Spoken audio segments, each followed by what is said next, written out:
Good morning, ladies and gentlemen. Good morning, Rita Di. Good to see you. Good to see every one of you here on the second day of our very, very valuable conference, the 38th All India Public Relations Conference, brought to all of us by the Public Relations Society of India. Monitor দাওনি? Monitor কিছু পাচ্ছি না?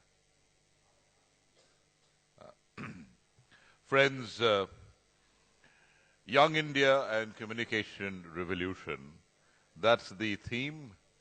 And the keynote speaker on the second morning is Mahesh Murthy, founder, Pinstorm, and co-founder of Seed Fund. Mahesh is one of India's better-known marketers and investors. Mahesh has spent over 25 years in marketing, of which the last 15 have been in the online world. And the last 10 of those have involved helping his investee firms and clients market better. In 2004, Mahesh believed advertising deserved a more accountable agency and set up Pinstorm with a fun bunch of people, a huge dollop of innovative technology and an aggressive business model of pay for performance, leading it to become the first India-based multinational ad firm on the planet. In 2006, along with friends Praveen Gandhi and Bharat Jacob from the investing world, he set up Seed Fund to focus on helping find, fund and kickstart great companies. Backed by investors like Google, Motorola and Sierra, Seed Fund has helped back game changers like Carvale, Redbus, FX and Vatsalya. May I request that all of you welcome Mahesh Murthy amidst us to deliver the keynote address this morning, please.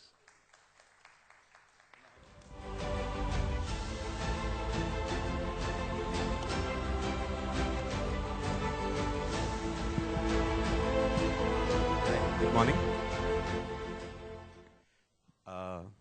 It's good to see you all, and thank you for tolerating me for the third year in a row. It's all his fault. Big hand to Somajit for organizing this and having me. Thank you so much, and the entire PRSI team.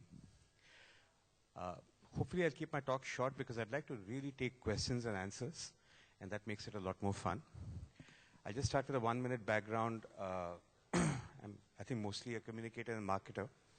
I started out the brands I've handled. I helped launch MTV in India. So some of you can blame me for the decline of Indian culture that has happened in the last 20 years. I also ran its rival Channel V. I was CEO and further contributed to the decline of all our very much beloved cultural values. That apart, I was Asia Creative Director for Pepsi. I've been doing a couple of things for the last 15, 20 years. One, I've been investing in startups. So some of the companies that you may have heard of, which are again very big consumers, which have a lot of consumers from the youth market, are people like Redbus, Chumbak, My Dentist, Carvale, Career Launcher, and a bunch of other companies. And the other companies I've worked with today are ICICI, Airtel, Sher Khan and various other companies. So a little about that. To give you a little more about the background in terms of the power of what new and digital media can do. One example of this is I was part of a small team of about a dozen people that worked together for a few months, spent zero money, and stopped Facebook Free Basics, which spent 400 crores from coming into India. Right? So that's really the power of what a committed group of people can do together using youth and technology and communication. What I want to talk about today is I've spent a lot of my life in typical advertising. I was in FCB and Grey and Ogilvy and a couple of American agencies. And then I moved over to the investing side. So I'll talk a little bit about the way advertising is supposed to work and marketing is supposed to work and marketing communication is supposed to work and the reality today and the huge divergence between the two and the lessons I've learned and the lessons I actually implement in my own investee companies today. So virtually everything I'm talking about is not theory, it's stuff I do with my own companies. So it's one of those put my money where my mouth is moments. I'll start with this one very basic point that 20, 30 years ago, we were all told that, look, competition is rising. In every niche, in every field, there's much more competition than ever before, right? And it was believed then, the two things were corollaries. If competition is rising, let's say if you have three companies in the field and then you have 15 companies in the field, you imagine that the market shares will get broken up, and finally at the end, if you look at pharmaceuticals or if you look at gasoline-powered cars or whatever, there are like 20, 30, 40 major brands, and each of them has single-digit market share. But something really interesting has happened in the last 5 years to change all of this. If I take, let's say, even very traditional sectors like soft drinks or carbonated soft drinks, where you have Coke and Pepsi and Sprite and 7-Up and vagara, vagara, vagara. They're all fighting neck and neck, and that market is broken up into tiny slivers. In fact, in many places, multinationals celebrate when they win 1% market share, additional. But if I take the modern equivalent of this market, which has grown in the last 5 years, energy drinks, one brand, Red Bull, has 49% market share globally. And Coke's energy drink and Pepsi's energy drink together have 10%. So Red Bull is more than 4 times larger than Coke and Pepsi combined. Let's look at cars. If I look at the regular car market, again, the Volkswagen Group, which is Volkswagen, Bentley, Audi, Porsche, all of them together have about 19 or 20% market share. All of Toyota has, again, 20.1% market share. GM has 17%, and everybody else is single digit. But if I take the modern equivalent of the car market, the electric car market, and specifically the luxury electric car niche, one brand, Tesla, has 99% market share. The number 2 brand here is BMW i with 0.4% market share. You can see what I'm getting at. Once upon a time, there were many ladies in the audience, there were many women's fashion brands. Today, the world's largest women's fashion brand is Zara. And Zara is 10 times larger at $21 billion in sales than Calvin Klein, which is barely $2 billion in sales. If I take the coffee market, and all of these are youth products, the biggest company in the world with 70-odd% market share is Starbucks. Now let's come to where it's even more stark in the digital world. If I take search, in the digital world, competition is meant to be rife. Google has 91% market share. I bet many of you can't name the number 2 search engine in the world. Imagine you can name 10 pharma companies, you can't name 2 search engines. If I take video, YouTube has 90% market share in the world. You can't name number 2 in the world. If I take mobile chat, WhatsApp is 70%, WeChat, some 15 or 20%, and then that's it. If I take social networking, Facebook has 85% market share. If I take microblogging, and this is where it's incredible, Twitter has 100% market share. There is not a rival to Twitter. And the story goes on and on. Gmail, 70+% market share. In terms of marketplaces, eBay, 85% market share. In terms of dating, Tinder, 80% market share. So the really interesting thing is we come from a world where apparently, in this entire youth market, more brands are supposed to exist, but the truth is fewer brands exist. Less competition exists and more dominance exists. So one theory that I start working with is this theory saying that I call the dominance of dominance. That if you enter a niche, you have a reasonable chance of getting, number 1 guy will get 85 to 90% market share. The number 2 guy will get 8.5 to 9% market share. Number 3 guy will get 0.85 to 0.9% market share. This seems to be kind of what the world is moving towards, whether it's offline or whether it's online. So that's good news and bad news. Good news because for an investor like me or a marketer like me, I can try to create these big brands and win huge market share. So I looked into it and said, okay, I want to really look at the communication and marketing and advertising strategies that we used to create this dominance. And I came across a stunning fact.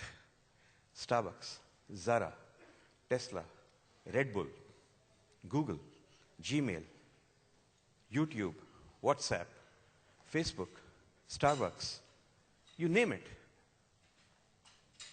They have never advertised in their lives.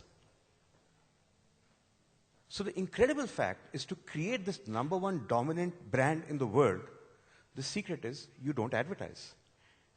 To create the #2, #3 brands, you advertise.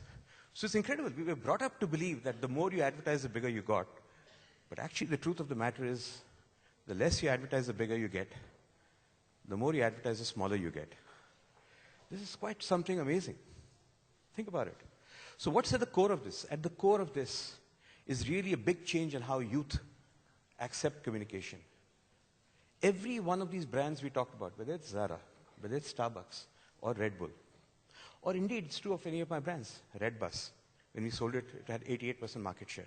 Chumbak has 70% market share in what it does. Carvali, when we sold it, had 90% market share. My Dentist is 3 times larger than the second largest dental chain in the company. Dulari, is India's largest microbrewery by a huge range.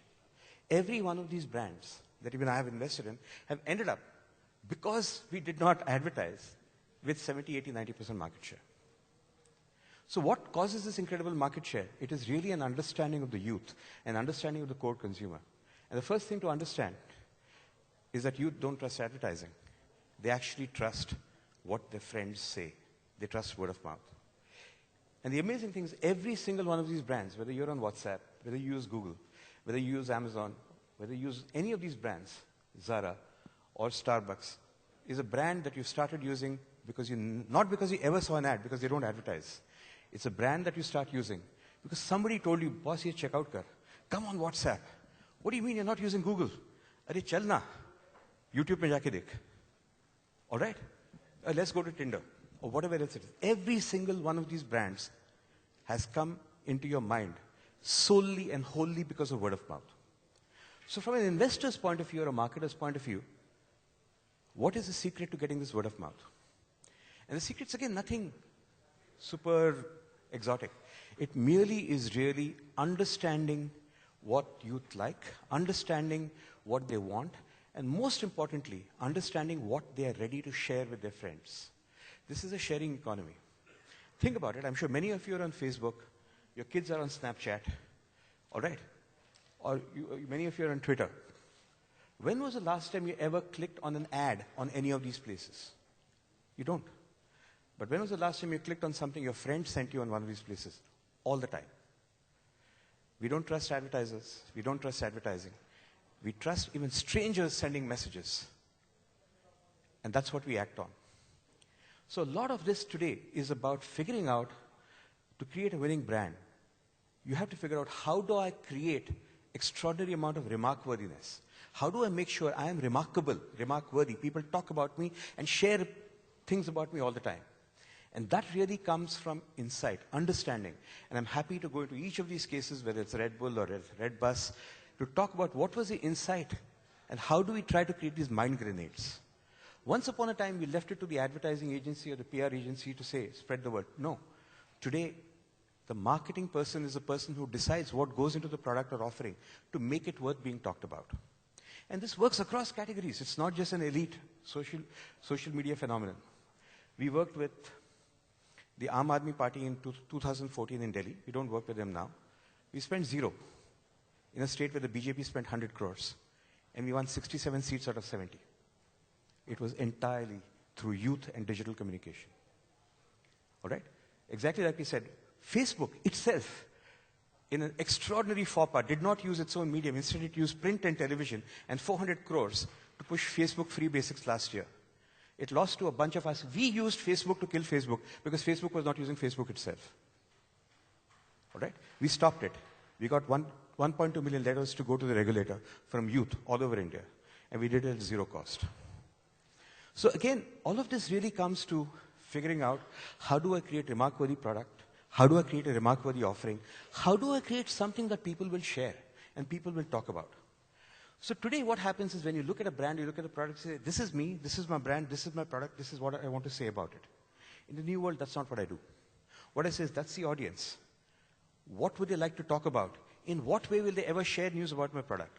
In effect, it's like saying, if I describe my product in a way, my product or my USP, will a stranger tell his friend on WhatsApp about it?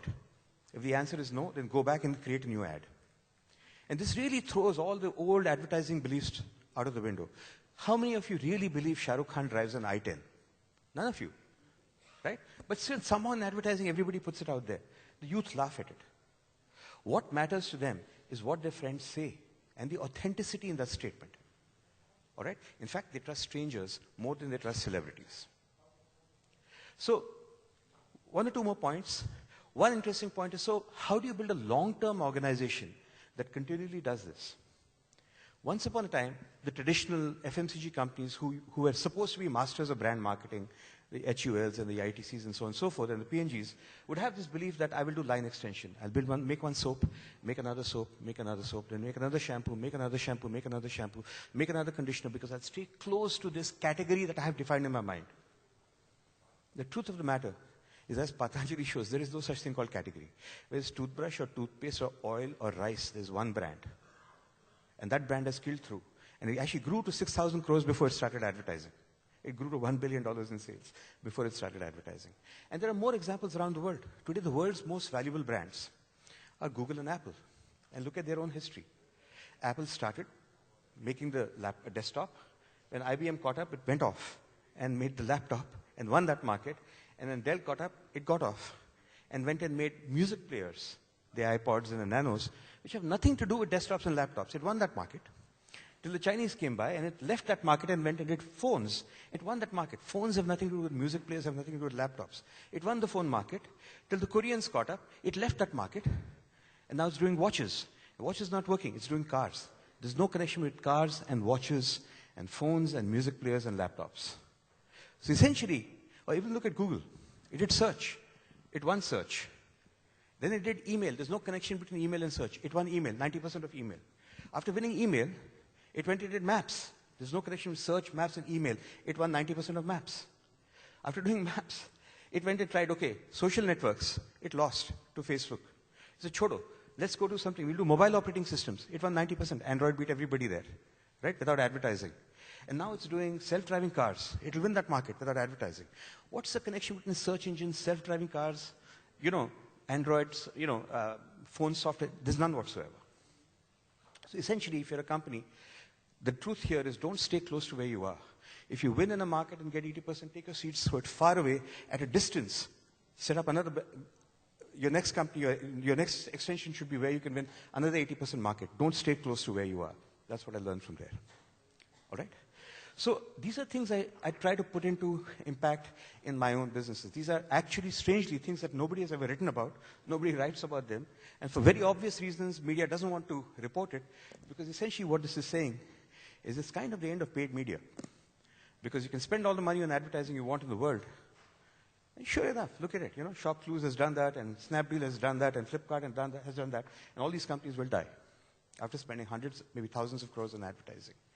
We are now in a post-advertising world. And the rules of living in a post-advertising world are very different. A lot of it really comes down to your profession, public relations. Once upon a time, it meant, schmoozing with a journalist, getting a story in. Then, of course, Times Media Net changed all that. Said, bhaiya, aapko jo bhi story chahiye, paisa dalo table pe. A story is an ad. You know that. That guy did whatever he felt. He said, yeah. So now, what you have to do is you have to subvert that. Your task is now to figure out how to generate an extraordinary amount of mouth-to-mouth communication, because nobody can stop that. Right? You put an ad on Facebook, once upon a time, 80% of people could see your ad. Today, 0.4% of people can see your post. So you want to get it shared.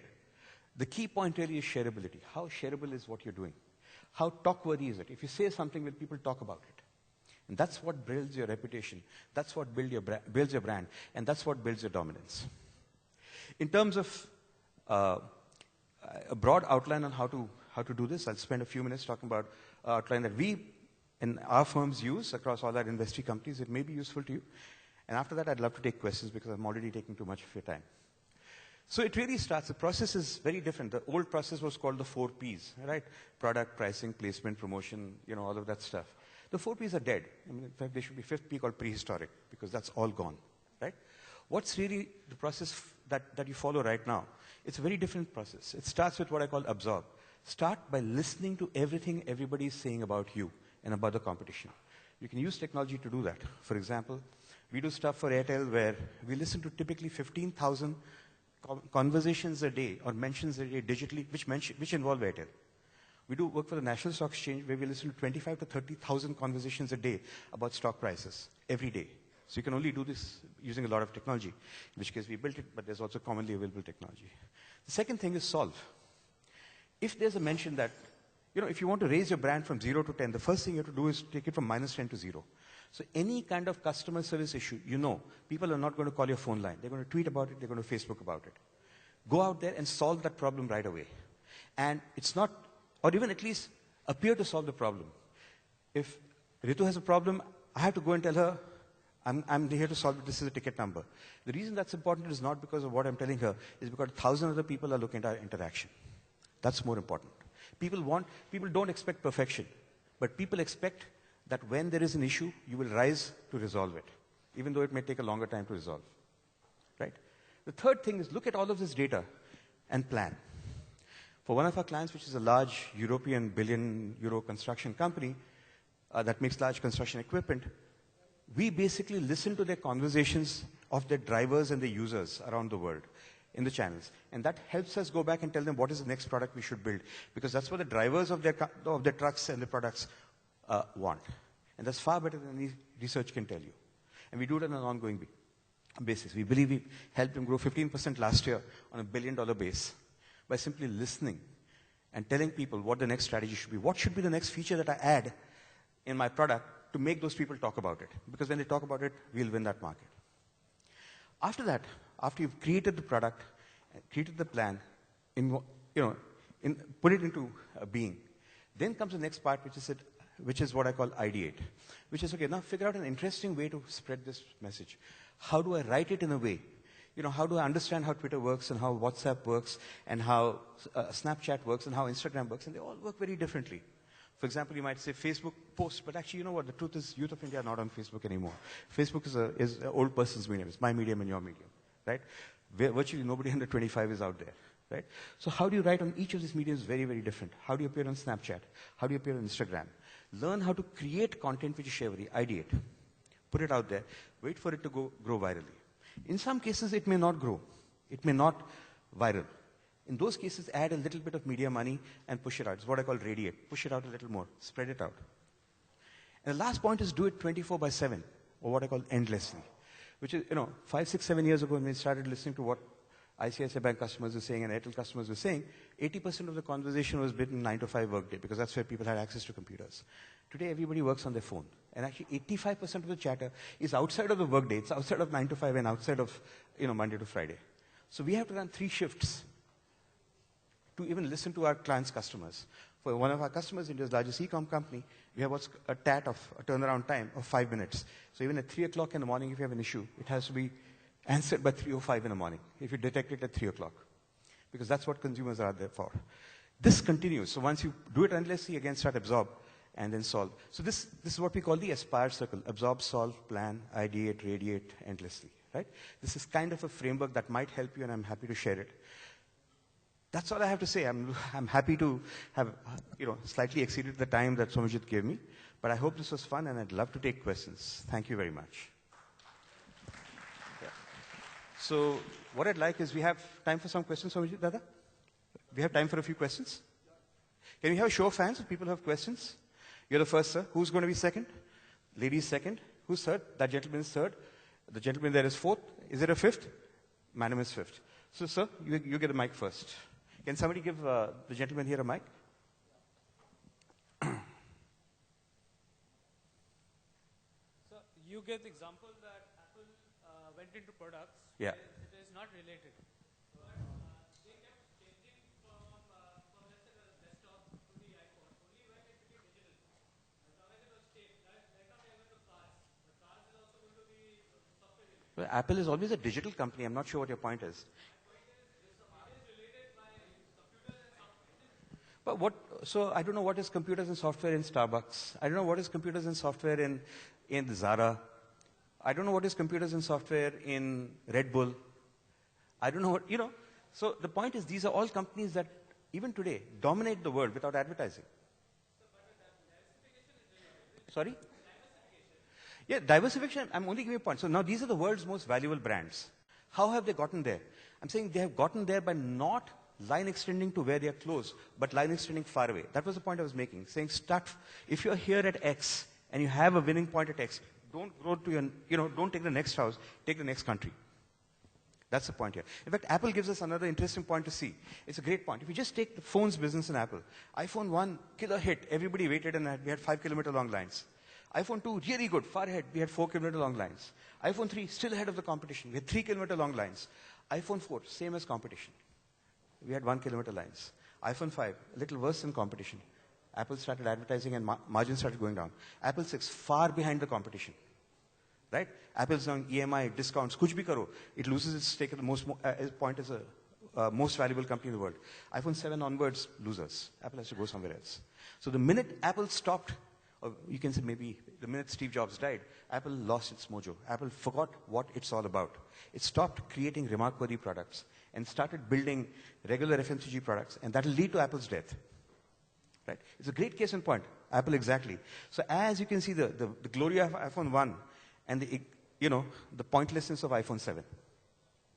Right? Thanks. We'll take who's number 2? Yeah, I'm Mrs. Geeta Mallikarjunan here. Ma'am, that was the lady there, ma'am. I'll come to you. I'll give you number 6, ma'am. Ma'am. Garu. Hi, ma'am. Good morning, everybody. I'm Sujata from PRSA Hyderabad chapter. Hi, ma'am. There's a question for you. I'm also Hyderabadi. Good to see you. Oh, thank you. Thank you very much. I'm from IFLU University. All right. Actually, this is the Modi government is for Made India and again Make India, right? And you're talking about Patanjali because the most of the audience, that is consumer in India, the consumer behavior has changed towards Patanjali products. So, do you think that Made in India? I'm not sure what your question is, ma'am. Could you talked about Made in India and Patanjali. And Make in India, right? All right. So Modi government is supporting Make in India and Made in India products. All right. Right, sir. So do you think that Patanjali products are made in India and Make in India? How the audience of consumer in India are accepting or loving those products? Why and how? So I'm not an expert on it, but my first gut feel is that the consumer doesn't give a damn about where his product is from. All right? Actually, Colgate is also made in India, and HUL is also made in India. It's all manufactured in India. Everything is made in India.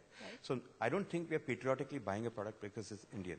We are smarter than that. Once upon a time, you could use patriotism to fool people by saying, yes, you have to stand in line because soldiers are dying. Soldiers are at the border. They can stay for 3 days. Well, even the soldier who stayed for 3 days at the border is dying in line for the ATM, right? Once upon a time, you could use patriotism to sell product. We are again a little beyond that. All right? So I don't really think, it's fine for corporate noise. If I want to impress the government, I'll go and say Make in India, Made in India. But from a consumer's point of view, they'll say, yeah, boss, I want a good product. I don't care where it's made. But there's a change in the consumer behavior perception right now. I don't see that, ma'am. I really don't see any. Downsize the MNC products too, the companies. Yes, even they reduce the I don't know because whether it's Make in India or Made in India, because all the products are made in India, it's because I believe Patanjali marketed better, spent less money than HUL, which doesn't know how to market. And I think that's what happened. I really don't think anything is, with all due respect, I'm not political, but I don't think change in consumer behavior is because we've changed the government. I don't think that happens. Government reflects the people. People don't reflect the government. Thank you. Thank you. Number 3, sir. Who was number 3? Was it you? Who was number 3? This gentleman. Sorry, sir. I missed you. Can have this?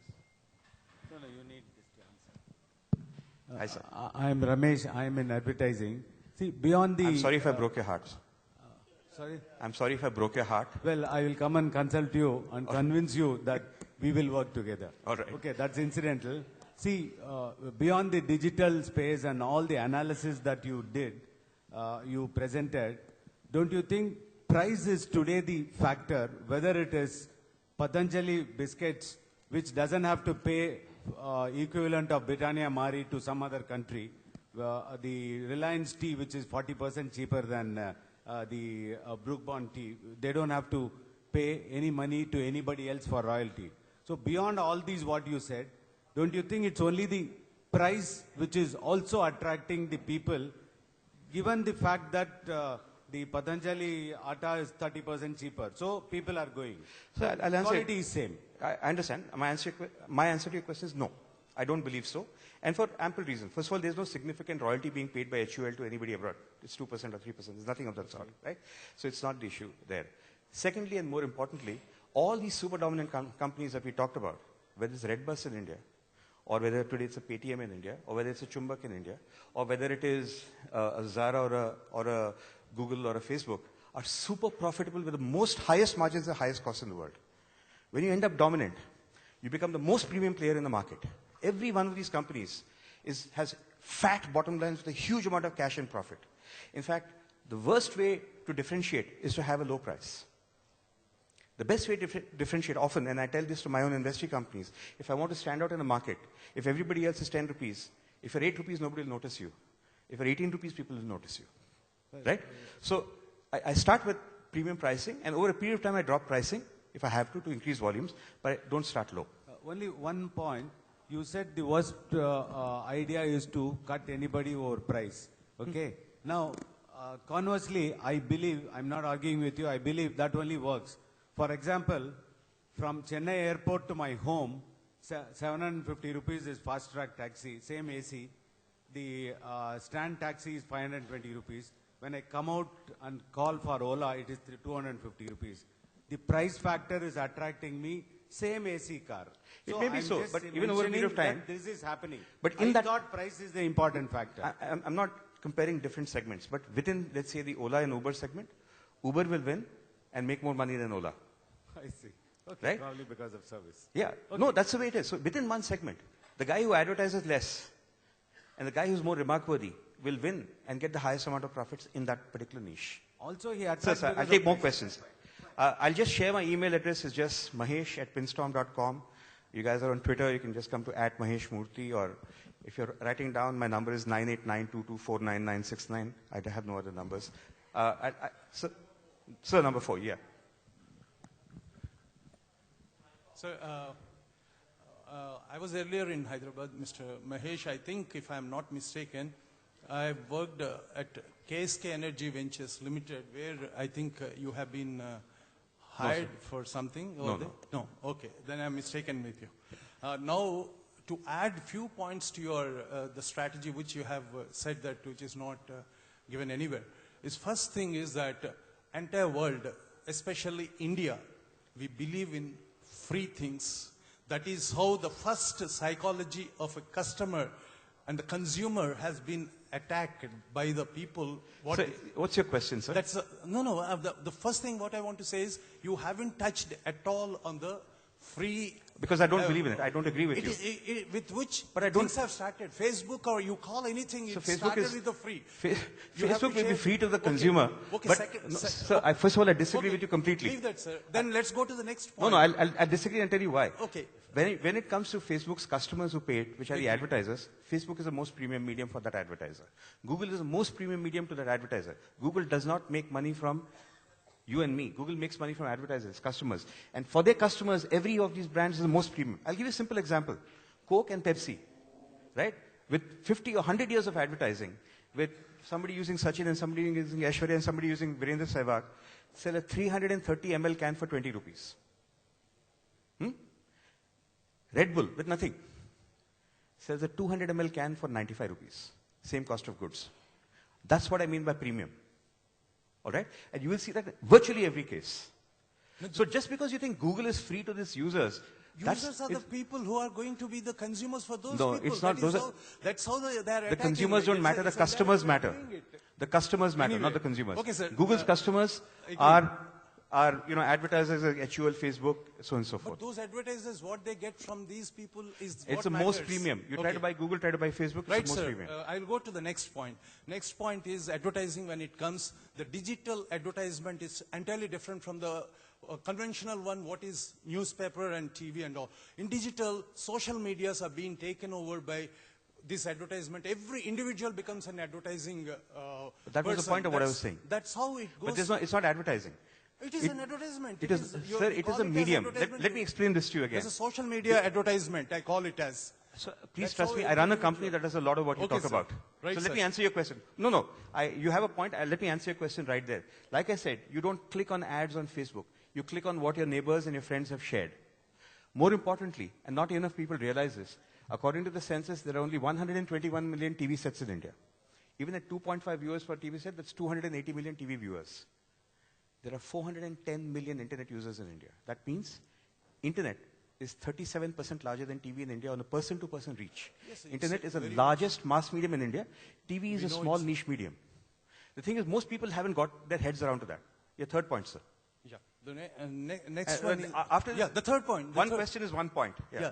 The third point is that while you are offering your services, the advertisement comes with it when you are changing your features. The features as it is adding on, the people from different sectors are getting added to. For example, I'll call it with the smartphone when they have started it. Sir, I don't know what your point is. Yes, I'm sir. so let me just take the next question. Okay, I've given sir. you my email address. Thank you. Who's Anyway, number my 4? perceptions Who's are number different 5? from yours. I take the next question. Ma'am, it's Rita here. Number 5, and then the ladies number 6. And after that, I'll leave it to Somajit.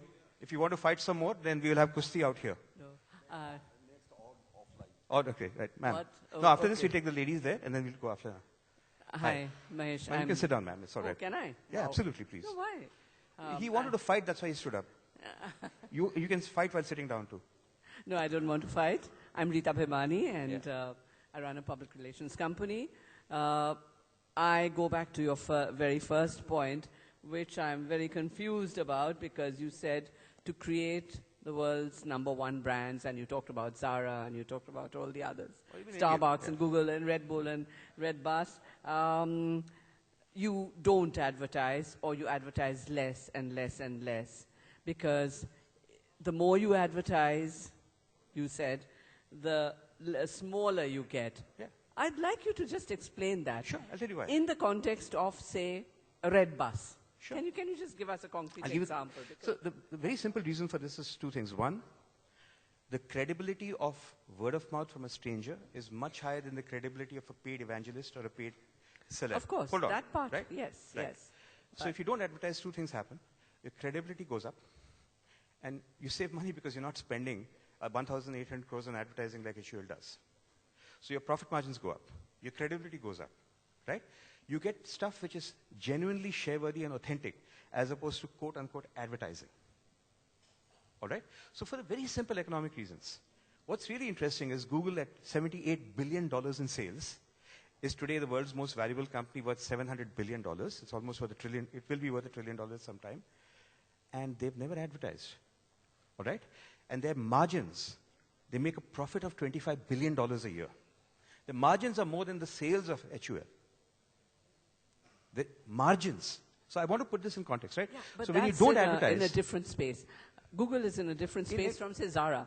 So even Zara. Zara's a great case so in point. Zara, $21 billion in sales. Extraordinarily profitable. The Spanish guy who owns Zara is the world's second richest man. Because he has no advertising spend. So his profits are higher. He doesn't have to waste.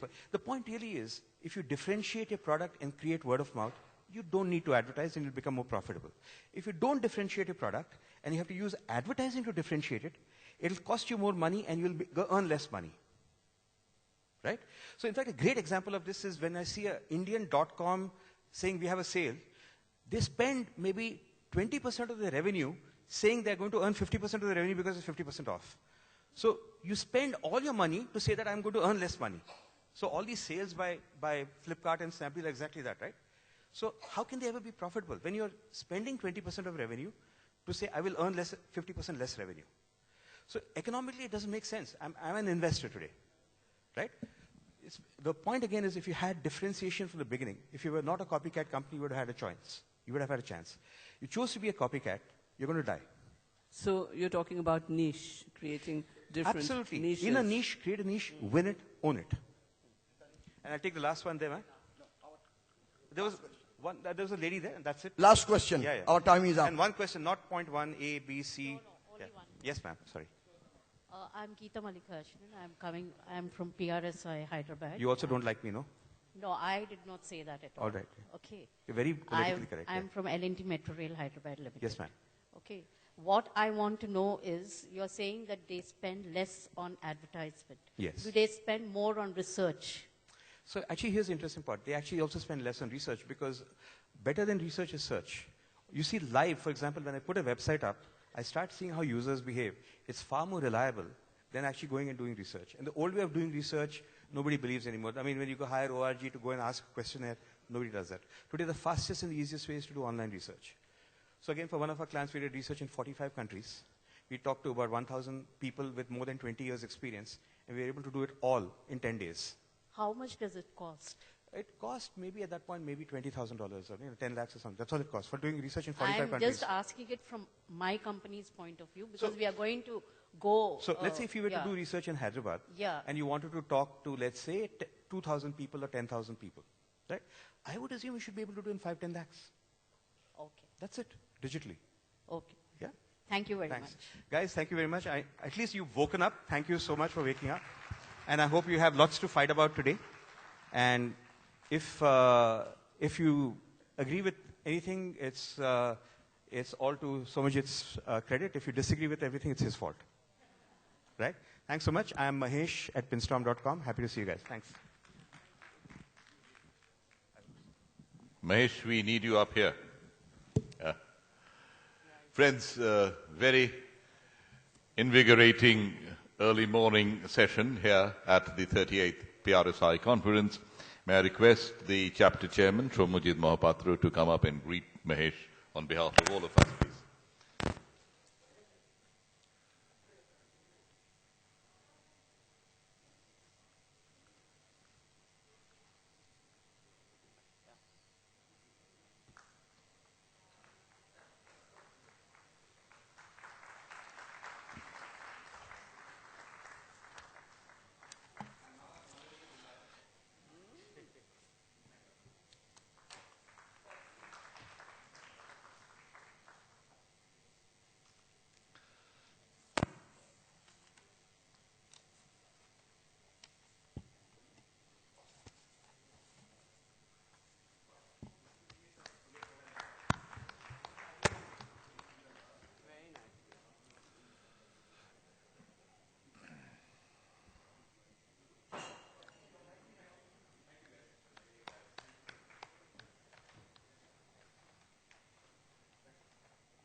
Thanks, Mahesh.